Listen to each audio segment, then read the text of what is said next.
Kerala state transport employees association CITU നേതൃത്വത്തിൽ Palakkad KSRTC bus സ്റ്റാൻഡിൽ പ്രതിഷേധ ധർണ നടത്തി.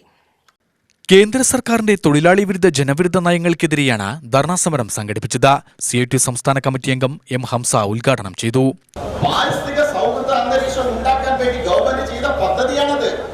ആ പദ്ധതി അനുസരിച്ച് ഇവിടെ 15 കൊല്ലം കഴിഞ്ഞ വാഹനങ്ങൾ കണ്ടം ചെയ്യണമെന്ന് പറയുമ്പോൾ അവരോട് പറയണ്ടേ, ടാക്സിക്കാരോട് പറയണ്ടേ, ഓട്ടോറിക്ഷക്കാരോട് പറയണ്ടേ, ആ വാഹനം ഉപയോഗിക്കുന്നവരോട് പറയണ്ടേ, നിങ്ങൾ 15 കൊല്ലം കഴിഞ്ഞ് കണ്ടം ചെയ്തോ, നിങ്ങളുടെ വാഹനത്തിന്റെ 50% തുക ഇന്ത്യ ഗവൺമെന്റ് തരാന്ന് പറയണ്ടേ?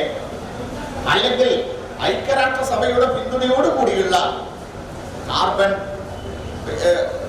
സന്തുലിത തകരുന്നതിന് വേണ്ടിയുള്ള അതിന്റെ ക്രമീകരണം ഉണ്ടാക്കുന്നതിന് വേണ്ടിയുള്ള ഫണ്ട് ഉണ്ടല്ലോ, ഇന്റർനാഷണൽ ഫണ്ട് ഉണ്ടല്ലോ.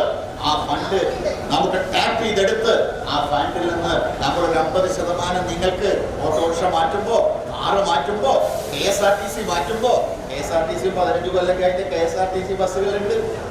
അസോസിയേഷൻ ജില്ലാ പ്രസിഡന്റ് K. ഗോപാലകൃഷ്ണൻ അധ്യക്ഷനായി.